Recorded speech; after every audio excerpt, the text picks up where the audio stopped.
Bismillahirrahmanirrahim. As we all know, the story of or the account of which is the account of our father and mother, Adam and Hawa, Salamun alayhima. So, in that account, what we learn is that in the Quranic account, I want you to please pay attention. In the Quranic account, there are two ways Allah subhanahu wa ta'ala is addressing this issue.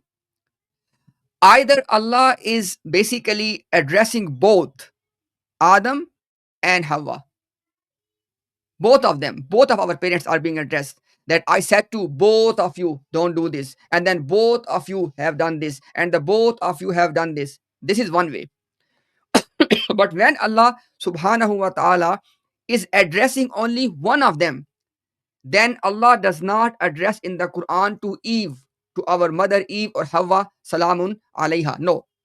Rather, then Allah only addresses Adam alayhi salam. Why? Very simple reason. Because Adam was the responsible for the household. He is the rajul, and ar-rijalu qawwamuna 'ala nisa. Okay, so from this point of view, you need to keep in mind this is the Quranic theology on this particular issue. Either both of them are being addressed, or only Adam alayhi salam being addressed. Now, in contrast to that, in the Judeo-Christian tradition, they consider our mother Hawa salamun alayha as the main source of all of this happening. Again, this is the Judeo-Christian tradition. Bits and pieces coming from their Bible, and some are coming from the extra biblical sources as well, such as their Talmud, etc. Now, you need to keep in mind these two. So one is the Quranic understanding and the Quranic narrative and the Quranic perspective, and the other is the Judeo-Christian perspective. Okay. Now I want to show to you in this reference that what Mirza Ghulam Qadiani was siding with. This is the main point of this reference. Now look at this one. Mirza Ghulam Qadiani says, Yaad rahe. He said, remember, it's a footnote in the main text when he was talking about this event. Then in the footnote, he said the following. He said, Yaad rahe, ye Hawa ka guna tha, और बराह रास्त शैतान की बात को माना और खुदा के हुक्म को तोड़ा. He said that remember, this was the sin of Eve, Hawa salamun alayha, that she is the one who directly obeyed the devil, and she is the one who directly disobeyed God Almighty. Next point.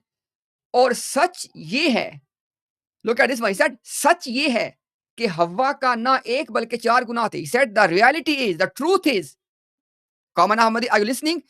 Mirza Ghulam says the truth is that Eve not only committed one sin, she actually committed four sins. Number one, he said, एक ये कि खुदा के हुक्म की बेइज्जती की और उसको झूठा समझा. He said the first sin of Eve is that she considered the command of Allah as a lie and she disrespected the command. Number one. Number two, he said, दूसरा ये कि खुदा के दुश्मन और अब्दी लानत के मुस्तहिक और झूठ के पुतले शैतान को सच्चा समझ लिया. He said the second fault and sin of Eve is that she considered शैतान, the devil, as the truthful one. Number three, तीसरा ये कि उस नाफरमानी को सिर्फ अकीदा तक महदूद ना रखा बल्कि खुदा के हुक्म को तोड़ के अमली तौर पे इर्तिकाब मासियत किया. He said the third sin which Eve committed is that she not only theoretically accepted and obeyed the shaitan or the devil, but she practically, by committing the sin, she actually practically disobeyed God as well. And then number four, he says, चौथा ये कि हव्वा ने ना सिर्फ आप ही खुदा का हुक्म तोड़ा बल्कि शैतान का कायम मकाम बन के आदम को भी धोखा दिया. तब आदम ने महज हव्वा की धोखादही से फल खाया जिसकी ममानियत. He said that not only Eve herself committed the sin, but she became the deputy for the devil. शैतान का कायम मकाम. He said that she became the deputy for the devil and she deceived Adam, her husband, and she made Adam to eat from that tree which was forbidden.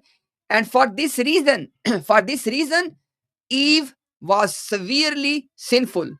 Magar Adam mazur samjha gaya. He said, but as far as Adam is concerned, he was given excused. Okay? और महज एक खफीफ खता He said that Adam committed a very insignificant, very minutiae mistake. He's telling you that this is the picture about the Eve and this is about the Adam. And you need to remember two pieces of information. He said that this is the truth, what Mirza Ghulam Qadiani is telling you. Number two, he said that you need to remember this is what actually happened. Now, in the beginning, I told you that we have Quranic narrative.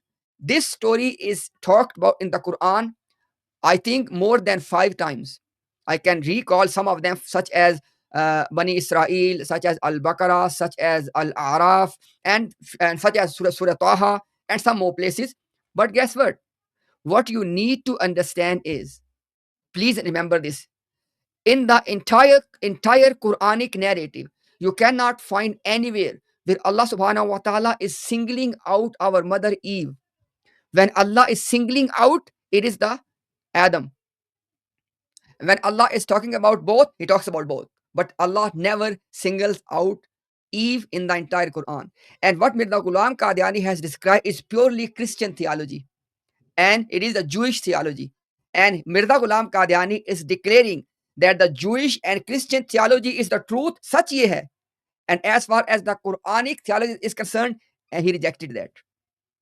Okay. And Mirza Ghulam Qadiani says the following.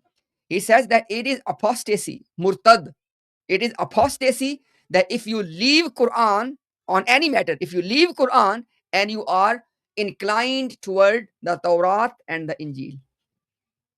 Okay. Now, this is something I want people to think about. Why I brought this point out?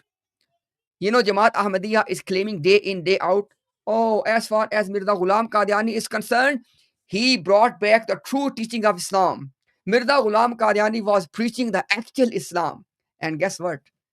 I am waiting for the Ahmadiyya clergy to challenge me on this. Why? You remember? We have two type of references. One is for the educational purpose, which is out there. You have seen that. The second one is for the debate purpose. Because we know every single loophole they try to create and the exit they try to create. And inshallah, when I say loophole in Mirza Ghulam Qadiani's text, okay, we know how to block that path for the clergy from Mirza Ghulam Qadiani. Because remember, in Ahmadiyya, the best debate ever is when Mirza Ghulam Qadiani is debating Mirza Ghulam Qadiani.